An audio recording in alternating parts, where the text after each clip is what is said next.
Hello everyone, welcome back to my channel, and today we are going to be doing a dark romance reading vlog. Ooh.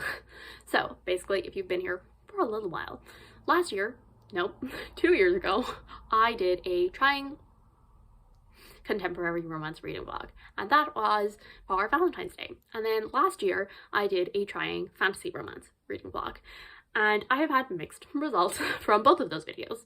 I still don't like gravitate towards romance a lot, but every so often there is one that like kind of piques my interest. Mostly contemporary. To be honest, fantasy romance, it's not really my thing.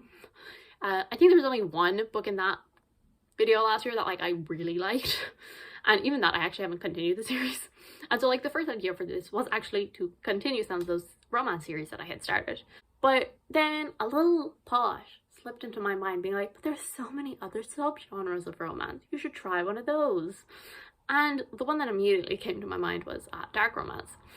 And so then I immediately went on Twitter and was like, which would you prefer? Sequels or dark romance? And of course, the people have chosen dark romance. I'm not sure this is going to be for me. I'm going to be optimistic because I feel like every year I'm always like, oh, I'm not sure how this is going to go. And I always get like one success. So that's all we want. We want one success out of this. I'm still beating. But this one caught my eye because I recognized it because it was one of Riley Marie's, I think, favorite books of last year. The way she talks about books, even though we don't have the most similar reading taste, the way she talks about books always gets me so intrigued. And so this obviously was no different. Last year, my one success from the fantasy romance reading vlog was Radiance by Grace Driven, which was also a book that I had seen on Riley Marie's channel. So I'm hoping that she pulls through again this year. The other one is There Are No Saints by Sophie Lark, though I could potentially do the Brutal Birthright series by her instead. I'm definitely gonna read one of the two. Mel first, she recommended There Are No Saints because I think she gave that 5 stars. And then she just said, oh, if you want something like less dark, maybe you should read the Brutal Birthright series. I was like, okay, noted. And then I was talking about which books I should start today in Cassidy's Patreon Discord. Cassidy kind of said, maybe you should read the Brutal Birthright series instead of There Are No Saints because it's less dark. And like, the more they say you probably shouldn't read this, the more I want to read it. I am a little nervous about it because like, I'm pretty sure he's like stalking the love interest, which is red flag. And like, I'm not sure how I'm supposed to like root for that. I'm like, I mean, you're not supposed to, but like also, I don't know how dark romance works. And then my last recommendation, and what I'm actually starting once I finish wrapping this up, is going to be, well, not Haunting Adeline. That was the recommendation, but I've then been told that I have to read the novella first, which is, I can't remember. This was a Cassidy recommendation, and I was like, okay. And she said, I'm pretty sure you'll hate it. I'm literally only 2 pages in, and no. Eyeball stuff. Eyeball. Eyeballs freak me out. I just finished Satan's Affair.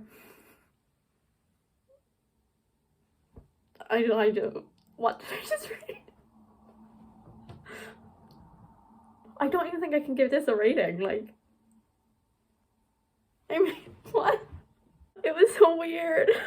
This is a 180-ish page book, novella, whatever, where we follow Sibby, and she living in like one of these like traveling haunted houses. She kills evil people because she can smell them, basically. She can smell evil off people and she wants to kill them, and yeah.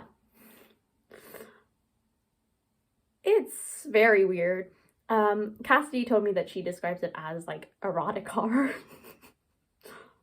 Or horror erotica, which I would agree with that assessment because there's just a lot of smut and then a lot of murder. So like, I can't really call it a dark romance because there's like not a romance. Yeah, the descriptions, I mean, they're not like the worst things I've ever read, but if you're like me and anything to do with eyeballs freaks you out, just beware. How do I rate this? Because like, I mean, it did what I think it was trying to do for a short book. I feel like we got a pretty good grasp on our main character. It was kind of uncomfortable and weird to read from her point of view because like, while she is like a 20-something-year-old, she is very childish and also very sexual. And so that was just like kind of uncomfortable. Like it just made it very uncomfortable. I can see why Cassidy, like, because I was talking to her and she was saying that like it was going to be like a 2-star, a 1 or 2 star, and then in the end she gave it a 4 star. I can definitely see why, because like it was a good ending, but like the whole book is so weird. And like I wouldn't say the smut scenes are that good. Yeah, no, I wouldn't say they're very good. They feel very fan fiction-y. Like not like really bad fan fiction though. Like so like the writing wasn't like terrible. Like it wasn't great. I literally don't know what I can say about this because like I mean I think it set out to do what it was trying to do. So like success. But also like I was just so weirded out throughout the whole book that like I can't say I enjoyed it because I didn't. But like also like it did what it was meant to do. I don't know what I'm gonna read next. I think I'm gonna take a small break before I try Haunting Adeline. See you when I'm halfway through whatever book I choose next. Been a little while. Number 1, I went to see A Man Called Otto today. It's one of the best movie adaptations like that I've ever seen. Like it was like they kept the core of the story. There are obviously changes, but like the core of the story. But that's not why we're here. We're talking about dark romance. And so I finished. I know I said I'd give a 50% update, but I didn't. So, but I have finished the There Are No Saints. And the reason I didn't give a 50% update is because I kind of just kept reading. Like that's literally it. Because that is positive. Because it's a very addictive kind of writing style. Very engaging. Very fast-paced. So all good. I am giving it a 3 stars. I feel like I need to preface everything that I'm about to say with like a bit of a disclaimer of I am not judging your taste. Why I didn't love this book is based on the fact that I don't like the whole like alpha male like wants to be like in control kind of thing. That does not do it for me. Fictional, real life, anything. Like I know a lot of people, they would want to kill a man if they did that in real life, but like fictional, they're like, yes, give it to me. And if that is you, that's fine. I will say I don't think those kind of characters should exist in YA books unless they're specifically there to be like, this is a bad person, avoid them at all costs. Even if it's a fantasy world, I don't care. I don't think those kind of like toxic male love interests should exist in YA books. Full stop. Because I feel like that's a conversation. Like a lot of people are like, it's just fiction. Like people can like and read whatever they want. But I'm like, when it comes to like YA kids, teenagers, you know, don't. I get that a lot of people are like really defensive about their books and what they love. And so like when I'm reading this and I'm like giving them all like 2 or 3 stars, it's not, please don't be mad at me, because the whole point of this is trying and seeing what I like. Because if you asked me, let's say 3 or 4 years ago, would I ever like a romance? I would have been like, no, no way. And I fell in love with The Kiss Quotient. And I've only read a couple of like maybe 10 romance books altogether. I don't know my taste. And that's what this whole series that I've been doing every year is about. It's about finding what I do and don't like. And while, yes, I went into this kind of thinking, I'm pretty sure dark romance is not going to be my thing, I still wanted to do it because I could be surprised. So now that with that out of the way, we can talk about it. So I'm giving it a 3 star, like a really high 3 star. Like I did really enjoy this and I found it so engaging. And I honestly only had like 2 major problems with the book. And so like that's why like I did kind of debate between a 3 and a 4, but I decided that like the 2 issues were like a big enough issue for me that like I couldn't give it a 4. But as I said, it was really close to a 4, so like a good book. I'm trying to remember what I said to Cassidy because I basically was messaging her last night about it. Like that's basically the exact way I feel about it, and I can't remember what exactly I said. The characters as 2 separate people are fascinating. So well developed, well built, and intriguing, and you want to follow them. You want to get inside their heads and see what's making them tick. The writing, super engaging, super strong writing. A lot of like the fantasy romance and romance that I've read that has been self-published, I've had some issues with writing and writing style. but not the case with this one at all. I really love the writing style, super engaging, and just a super solid writing style. Like the plot, like as I said, it was very quick, fast-paced, page turning, and that's like good, but also it's kind of the problem, because surely if I wanted all that stuff, you know, characters that you want to understand how they tick, and a really fast-paced writing style and a fast-paced plot, I could just read a thriller. And so that's kind of like the problem. Like, it's also what made me like the book, but there's a whole other genre that I could do that for. If I want thrills, I can read a thriller. So the two main issues. Number one is the fact that I do feel like this was mostly setup. Like, I enjoyed the setup. I found the setup very interesting, but I feel like there was very little payoff for everything that happened. Like, romance-wise and, like, let's say murder plot-wise. Like, there was very little payoff for the two of them. I feel like it was all set up for the second book, which I'm not sure I'm going to read the second book because I've heard terrible things about it. And then the second thing is I didn't root for the romance. And, like, it wasn't just a, like, not my kind of love interest, which, like, it was that, but also I just didn't really see the chemistry between the two of them. And then, obviously, there is the whole issue of, like, he is stalking her and obsessed with her and wants to own her and all of that, which not my kind of love interest.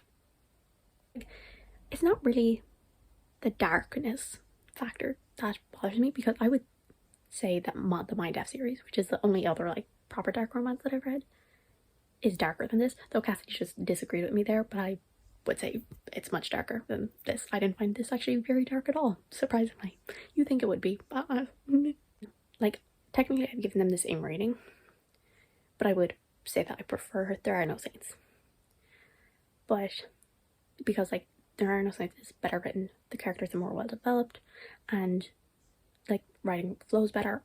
Whereas Mind F, with that one, like, the writing was addictive, but it wasn't well written. The characters, like, they were interesting, but I don't think they were the most well crafted. But with that, I could root for the characters, and I rooted for the relationship. And so, like, yes, even though she was doing terrible things and all that, that didn't really bother me, because at the end of the day, she wasn't doing them to him. Whereas with this one, I just didn't care about the romance, which is a problem when romance is in the name. It's like a high 3-star though, so, like, good recommendation, but not my taste. And so the next one is going to be Still Beating. Literally only like 2 pages into the Still Beating, and she's not like other girls.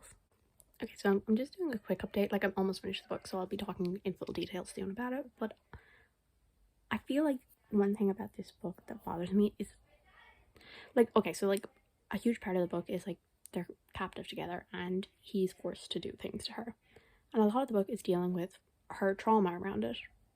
But it's never acknowledged that he is also being SA'd as well. Like, it's never said that that's what's happening to him. It's like, no, I'm being forced to SA her.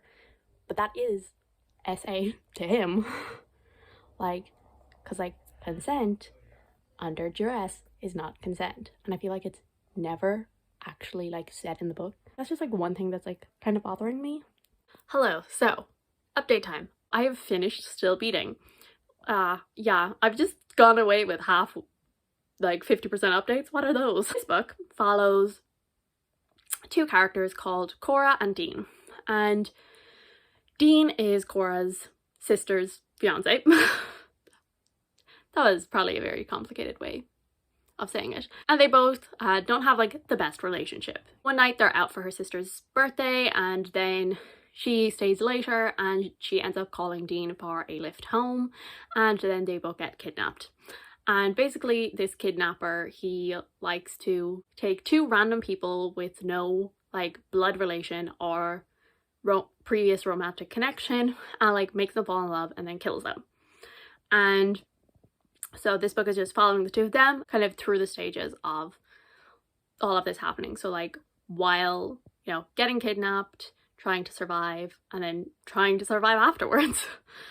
And I really enjoyed it. I ate it up. I'm giving it a 4 stars. And I mean, I'm really picky when it comes to romance anyway, so a 5-star rating is like extremely hard to get. So like 4 stars is really good. Like there was a couple of issues which did like prevent it from like going the full way. This is definitely more up my street when it comes to dark romance, but I still don't think it was that dark. And I'm like, am I just messed up as a person? I didn't find There Are No Saints that dark. I didn't find this that dark. And like, I mean, I'm like, objectively, yeah, horrible things are happening to them, but I'm like, is this just because like I grew up watching like things like CSI and NCIS, like those things? My mother always had them on, so like I grew up on those. And like when I got old enough, then I was watching Criminal Minds. I'm like, am I just messed up? The angst between the two, because obviously very complicated relationship. They're now in love, but you know, fiance, sister, like, so obviously a lot of angst comes along with that, plus just, you know, they're both the traumatized people, so they're just like so messy, and like, yeah, I ate it up. The characters, I loved them. I could root for the relationship, which is a problem that I had with my other dark romance, and this is why I'm like, this is more my thing, because like dark things happen to them, and like the overall story is, but like they're not doing like dark things to each other. If you get what I mean. I would be interested in picking up the other book that she wrote that is like set in the like same world. Like it's mentioned briefly in this. I think actually Becca from Becca and the Books read it recently, and I think she gave it like 3 stars. I think it's Lotus or whatever. I'd be interested in picking that up, but like I know that I'm gonna probably pretty soon start to get burnt out on dark romance, so like we'll hold off for a while. Yeah, the characters, I really grew to love them. I think she did a brilliant job with it. Especially Cora, near the end of the book and all of that. Like, I wanted to just like shake her and be like, stop pushing him away. But like, it was completely understandable why she was, because, you know, traumatized. And for like both of them, because like he also obviously has his issues as well after it all. And so like the both of them, like I think she dealt with it brilliantly. Seeing them like both hurt and grow and fall back and all of this as like individuals was brilliantly done and really well developed. And also seeing them like as a couple, like you could really root for them and you really wanted them to work it out. Writing, solid writing. No complaints for me here with that really, I don't think. I mean, romance by themselves are usually pretty quick reads, and then thrillers are also like pretty quick reads. So like those two genres are some of like the most like fast-paced kind of gripping reads that you can have, like that you just like kind of get yourself like absorbed into it and just power through. So like I think combining elements of both of them, you know, really makes for some like addictive stories, and I felt the same with There Are No Saints as well. So same here, like really, you know, solid writing style, really fast paced and intriguing. And the plot, as I said, it was so messy. It is mostly, I think it was a good division of like captivity and recovery. The first part of the book, like maybe the first third-ish, is like them trying to like, you know, get out. That's the plot of it. And then like the rest of it is them trying to like, you know, get better and get together. And so like there's 2 different plots, and I think both of them were well done. And yeah, overall just really, really enjoyed it. Like it was so addictive. I only had a couple of problems with it. It's just like every so often we would get there would just be like a line, and I wish I like had highlighted some of them so I could like quote the exact lines, but you'd just be like reading it and you'd be like super in the story, because as I said, it's just so engaging. And then there'd just be a line, and it just like take me out of the story, and I'd be like, why? And it only happened like a handful of times, but like, I mean, one of them was pretty like 2 pages in, when like our main character was immediately not like other girls. I was like, oh my god, no. Which I will say, that didn't really happen in the rest of the book. Like there was a couple of mentions of it, but like really not bad at all, especially not as bad as it was in the first like 2 pages. In the first 2 pages she was like, my sister is this way and I'm not that way. And like my issue with Not Like Other Girls is usually that they're putting down other girls. I like, she was like, I love my sister, but like the way she was saying it was like the main character definitely thought herself superior to her sister. But then it was never like that again. Like, any other time that her sister was mentioned, like, it was like how much she loved her sister and all of that. And I was like, it was just really strange. Like, it didn't come back into the story at all. Like, it wasn't like that. The character wasn't like that for the rest of the story at all. And I guess another one would be, thing that like kind of took me out of the story as well, would have been the thing that I mentioned with Dean and kind of how his trauma is dealt with in it. Because, and the way that it's actually written is, so the first, like, part 1 is Cora, part 2 is Dean, and part 3 is Cora again. And I actually enjoyed that, because like usually you get, you know, back and forth, back and forth, and back and forth. Yeah, I just feel that like a lot of the stuff in his wasn't dealt with, really. And so like that was another thing that like took me out of it, because I was like, it was never acknowledged that like what he went through was SA as well. So I was like, oh, poor Cora. I don't know, there was something about that that just kind of like took me out of the story for a bit.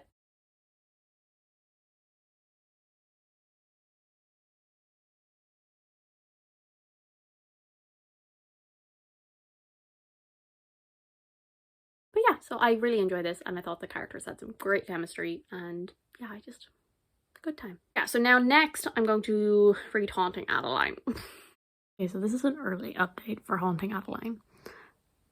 And I'm pretty sure this is going to be the last book that I read for this vlog, because I'm already feeling burnt out on this, and I can already tell you, I'm only about 15% of the way through. I already hate this book. The main dude of it, again, kind of stalker. She's great. But he's also like up on his high horse because he's having all of these women, and he wouldn't hurt them except for the fact that there's this one girl that he does want to hurt. And I think it might just be like an American thing, but she keeps talking about how old her house is that she's living in, and so it's super creepy and all of that. And like, from what I can gather, like the house I live in is older than that. I'm like, I think it might just be an American thing, that like old houses are like anything like 100 years. They're like, wow, that's so old, whereas mine's like almost 200, and I'm like, still standing. Absolutely not. I don't get why people like this.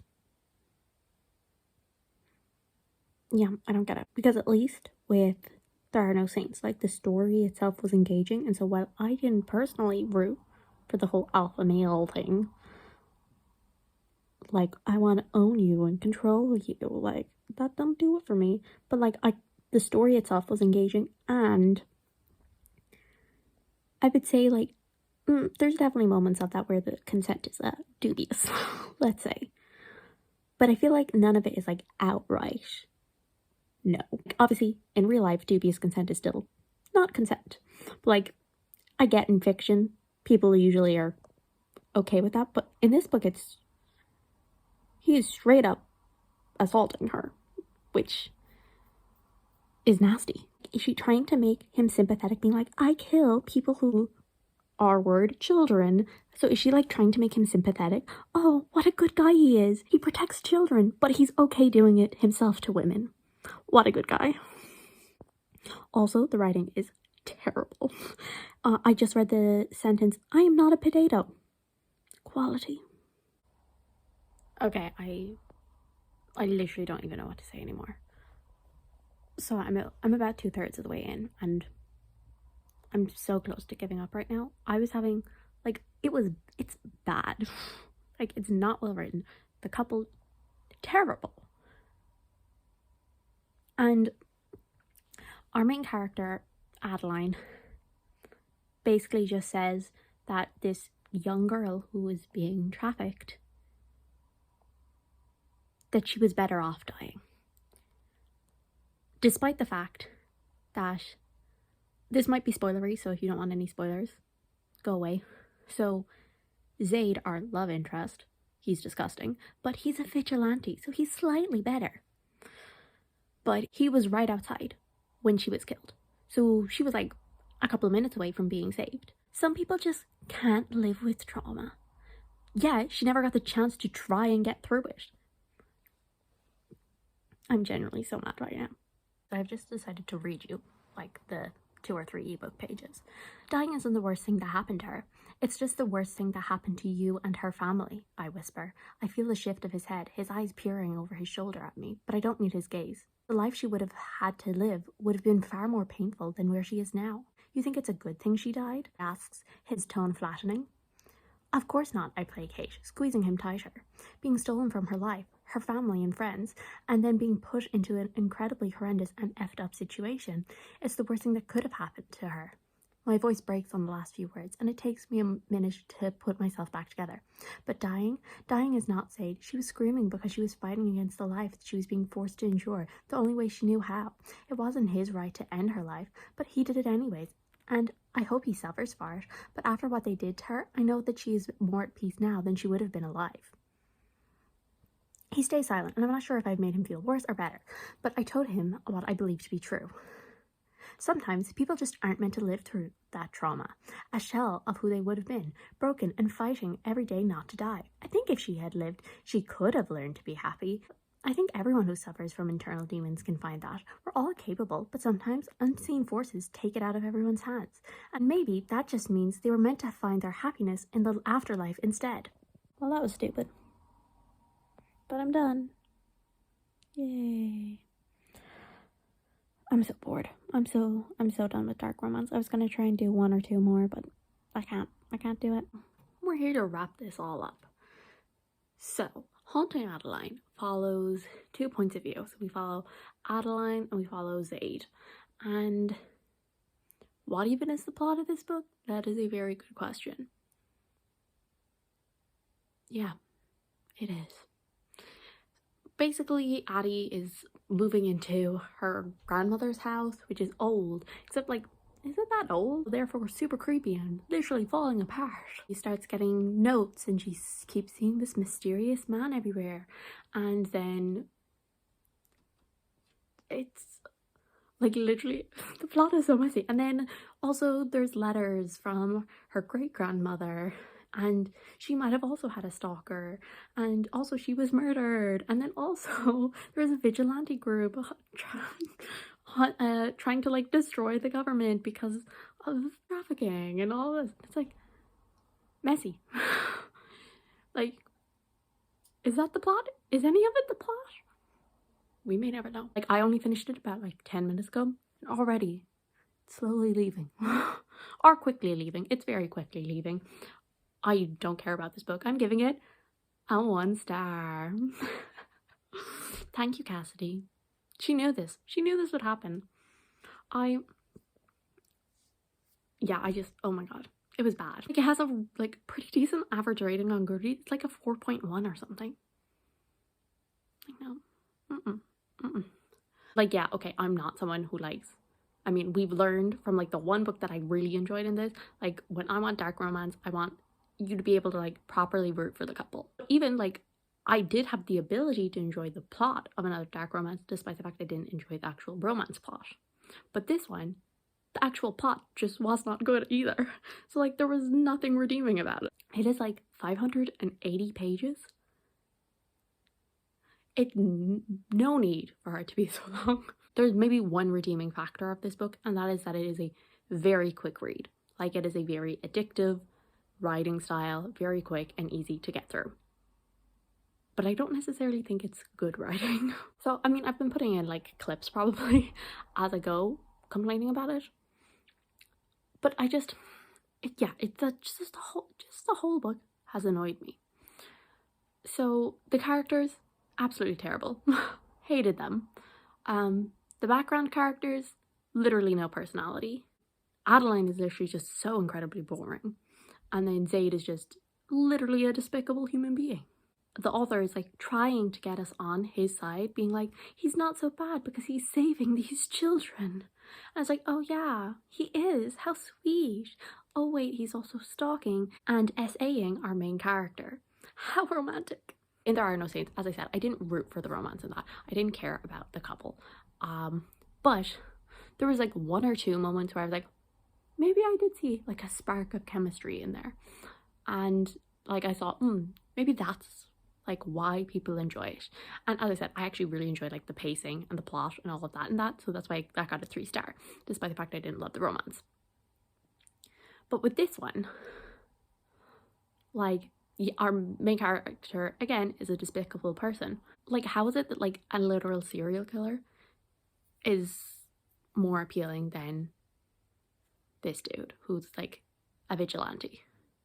Like, how do you manage that? In There Are No Saints, like, there was definitely like moments in that book where it's like dubious consent, I would say, in There Are No Saints, whereas in like this book it was just straight up no consent. Like in There Are No Saints, it was like she didn't say no, but like she didn't say yes, which in real life that is not consent. But like in this book, she clearly said no, stop, and he still went. And it wasn't like a consensual non-consent thing, it was just a non-consent. How am I supposed to even slightly root for our main love interest? Writing was poor. It was poor pacing. It was way too long. It didn't have a cohesive plot at all. It jumped from place to place to place, and they didn't even connect them really at all. Like, maybe like the last chapter kind of connected them, but it just felt messy. Like, that is the only way I can describe this book. Messy. A little while ago I was saying about like the scene. That just is like the feeling I had throughout the entire book, because I feel like she did bring up a lot of topics. You know, it's a dark romance, so obviously there's going to be dark topics and all of that. And so it wasn't necessarily the fact that a character would think that annoyed me. Real life and all that, it's obviously a thing that a lot of like survivors of terrible things, it's a question that they grapple with. But I just didn't like how it was just like thrown in there for like, what, 3 ebook pages, and then brushed to the side and never dealt with again. And I just didn't like that it was Adeline who did it, because I was ranting to Cassidy about it. And because like if that had been in like There Are No Saints or Still Beating, I wouldn't have minded it. Well, it depends on how it would have been dealt with, because as I said, it was just like the fact that it was nearly like a throwaway thing was what like really bothered me about it. Anyway, like in There Are No Saints, like she goes through something pretty traumatic at the start of the book, and same with our 2 main characters in Still Beating. The 2 of them also go through something really traumatic. And so like if that kind of like conversation had been brought up in the 2 of those books, I would have totally have gotten it. Whereas in this book, it made just the way she brought it up, when she hadn't been there, she didn't know anything about this girl, she didn't know anything about this girl's family, life, anything like that, and she just had this opinion.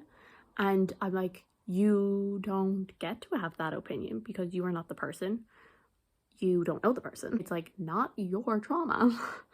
And just the way and as I said, just the way that it was like brought up and then like pushed to the side, never talked about again, because hey, it could have been an interesting conversation to have in your 580-page book, but instead you didn't do that. The author doesn't really like hold back.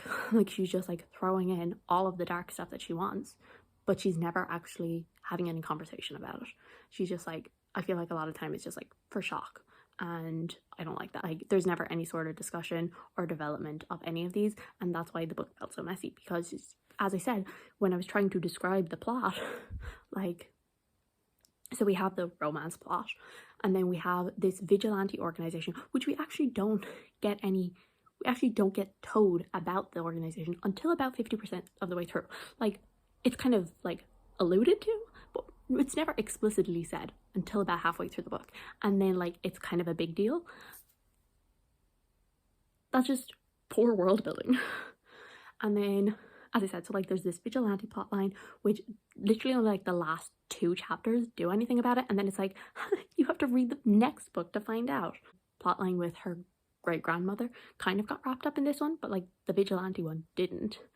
And I mean the romance one, I guess they're together maybe. It was just jumping all over the place.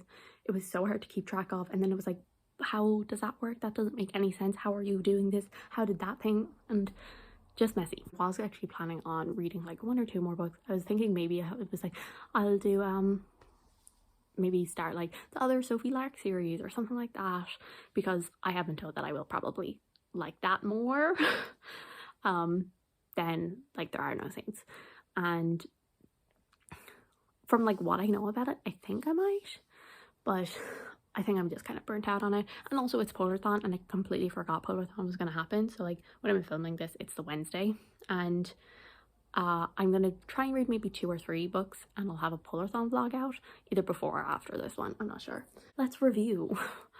Because like when I do these kind of vlogs, I do like to, you know, what did I and didn't I like about them. So Satan's Affair, I can't, like the thing is, I really only have like, despite the fact I read 4 books for this vlog, I really can't count Satan's Affair in this, because like that didn't really have a plot, which also, I'm not sure did I say it, but I bumped that down to a 2 star. So we got a 1, a 2, a 3, and things that I did like. Good writing. I'm so mean. I'm so mean. Every single one of them had a really addictive, fast-paced writing style. Every single one of them had that, and I enjoyed that. But I'm pretty, as I said, I'm pretty sure that's probably a common theme with a lot of dark romances, because as I said, they're kind of a combination of like 2 of the most fast-paced genres, romance and thrillers. So that makes sense. I don't think I like really short ones or really long ones, which Satan's Affair and Haunting Adeline, both.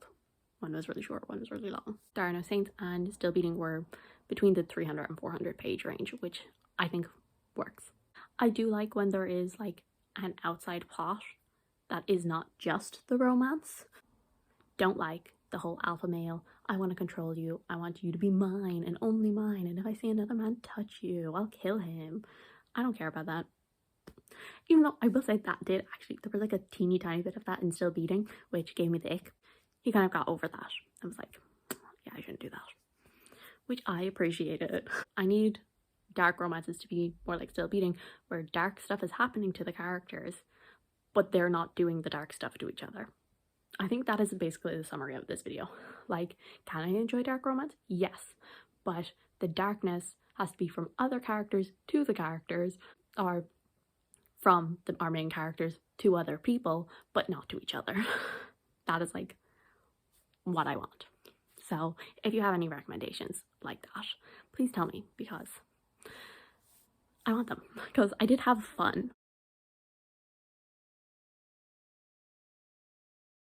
So yes, so thank you guys so much for watching. I do hope you enjoyed. If you did, subscribe, and I'll see you all in the next one. Bye.